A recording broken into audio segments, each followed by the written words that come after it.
Hello and welcome back to Link Between Worlds, part 27. In this episode, we'll be continuing on through Dark Palace, and we will start by continuing on with Dark Palace by attempting to solve this particular puzzle. Oh my God!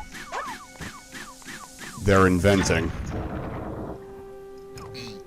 All right, so this room right here, this room took me the longest time in order to figure out. You see, what they are expecting you to do here is time your bomb explosion to the point so that you can actually,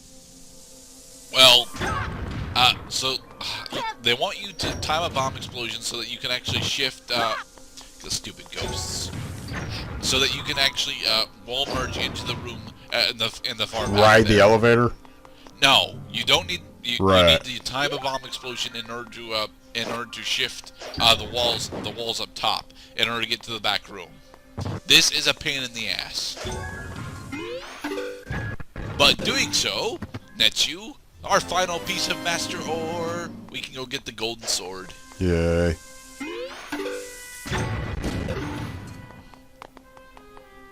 But there are other things. They're really that laying it on thick that Helmasaur is the boss. Actually, yes, our boss is going to be the Jeweled Helmasaur. Because that helmet looked mighty familiar.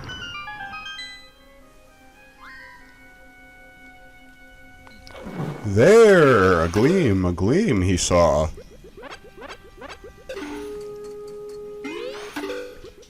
Honestly, I do actually like the more challenging aspects of Dark Palace, but I tend to complain about it quite a bit because, you know, I'm not really into the whole dark room platforming that it wants me to do. Well, because in the original Link to the Past, it was called Dark Palace because they were trying to teach you that you're in Dark World where everything is dark, and it sucks. And the latter half of the dungeon actually had the dark room gimmick.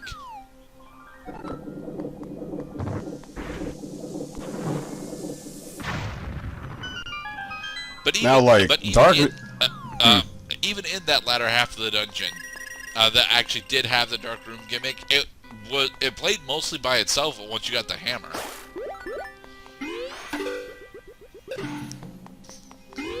Right, because with the hammer you could get around those troll buttons that were laughing at you. Say, no, you will stop that, or I'll hit you again after I reload the room.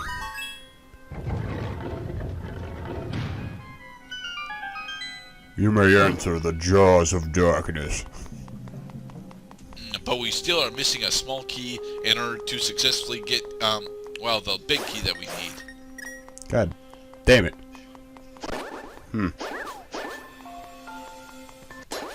There, but is that really okay? We're missing.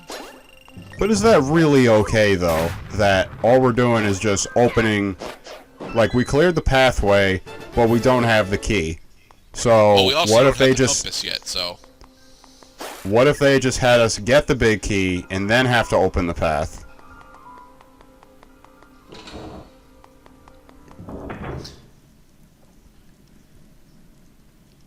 No, they're mini-boss room. Those mice are wearing little white gloves.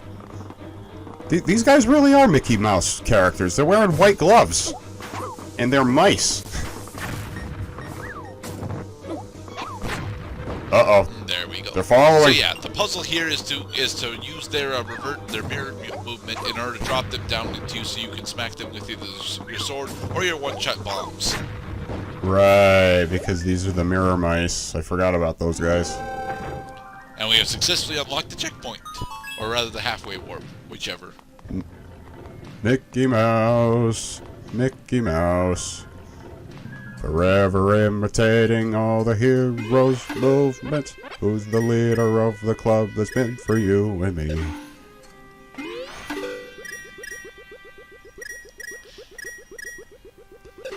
M-I-M-I-C-M-O-U-S-E mice.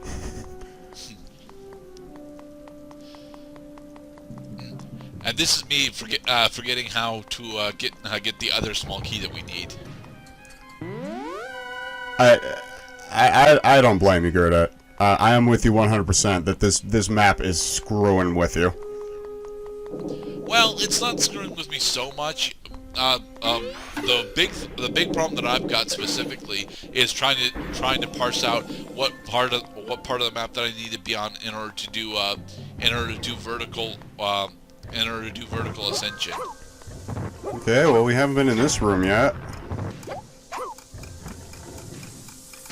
There we go.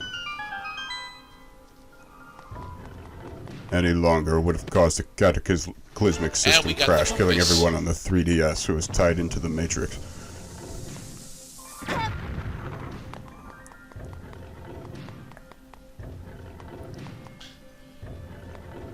Come on. I'm attempting to solve this particular puzzle, but it's not letting me solve this particular puzzle. Oh, because you have to get under the elevator after it rises up.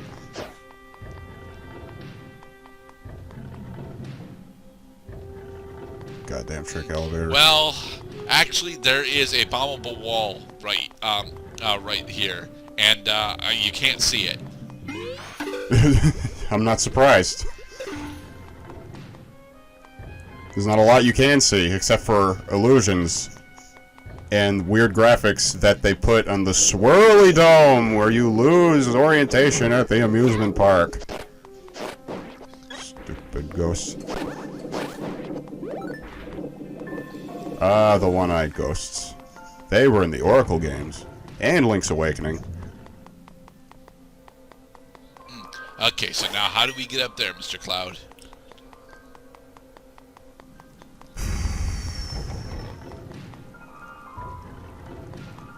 Go up. And then, yep. How the fuck are you supposed to see that? By turning off the lantern.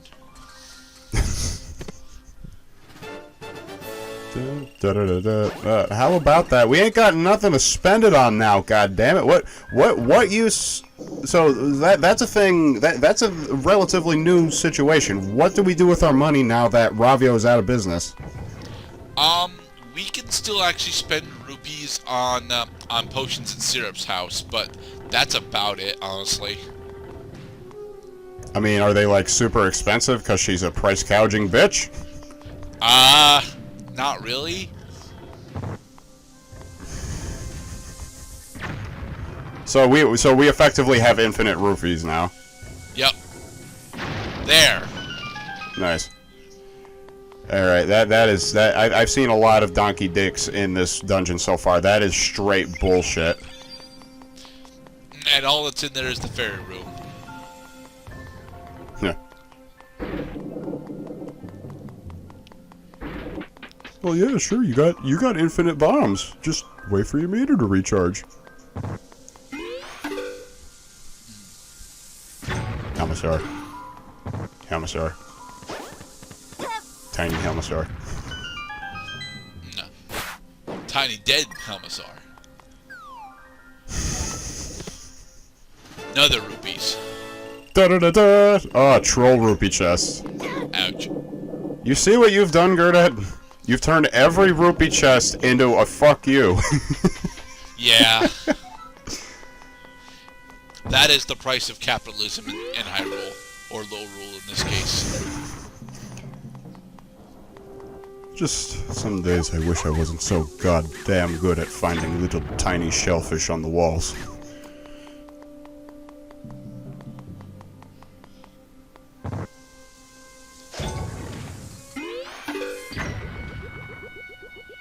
I'm sorry.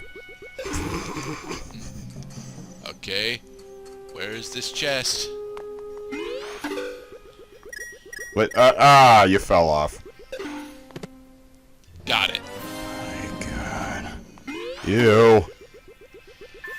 Okay, I think aside from the small key that we're still missing, that is all the chests in this area, in this dungeon.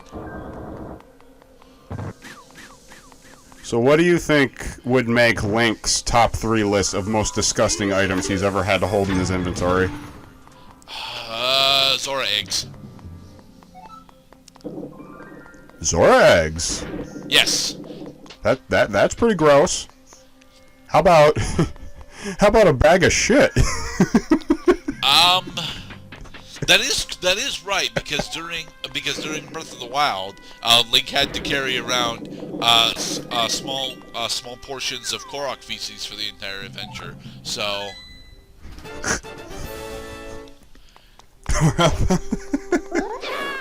Or how about the bag of shit that was a trading game item in Oracle of Ages?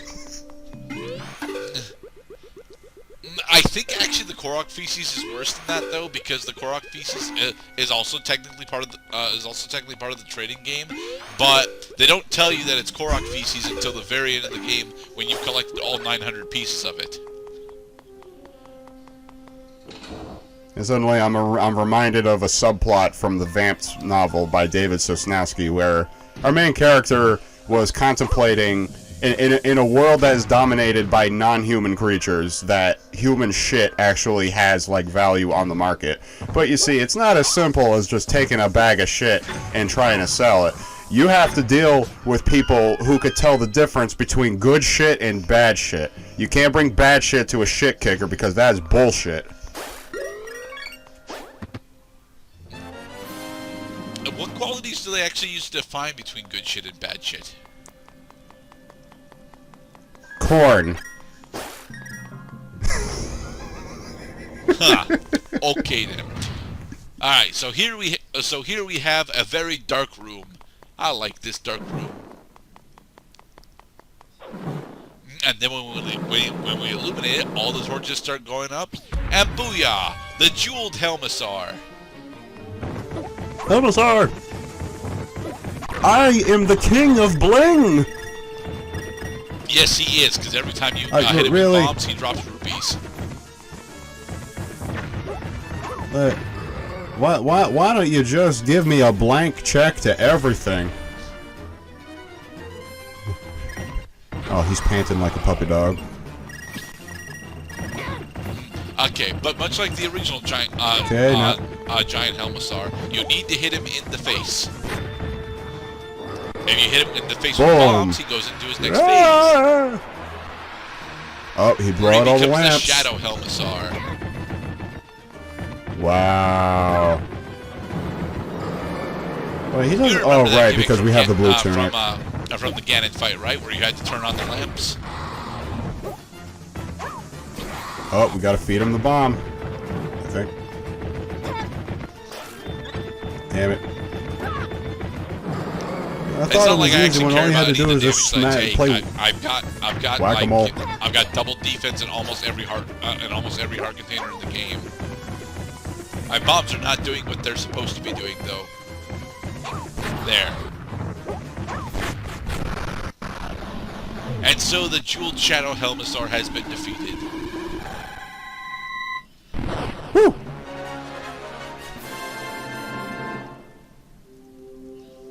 We have done it! So who is the last sage that we're going to rescue after picking up this heart container? It's Gully! Who the fuck is this asshole? He is our co-worker at the blacksmith shop. I bet you never would have guessed that I am the most powerful of the 7 sages. Actually, it's definitely Impa. Impa is still the most powerful of the 7 sages. It's just that we're rescuing Gully last. Yep, Gully is a 7 sage. I am the one who coined the phrase 7 sage. I ate the biggest breakfast you could ever imagine. They say you are what you eat. I had a fucking legend.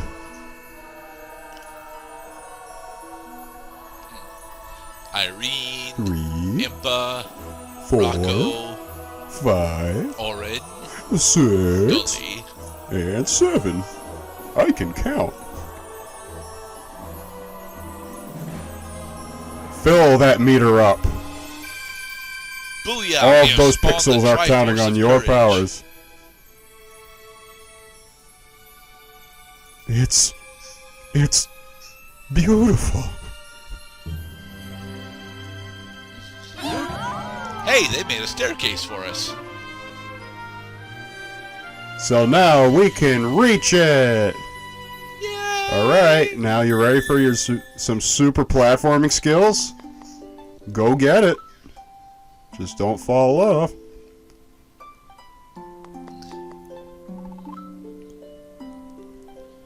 Rocco, we had one conversation with Nice. you before you turned into a sage.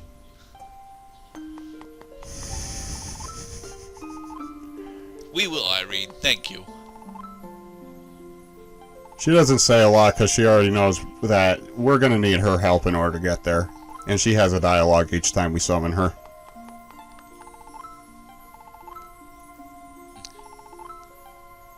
Yeah, but that's because your papa's the best blacksmith in all of Hyrule. We got the Triforce of Courage. You got the Triforce of Courage, hey! And no, it is still not an inventory item. You have claimed the power of the gods. To Lorule Castle. In the next part, we will make our way over to Lorule Castle. Very slowly, because there's still overworld stuff we want to do.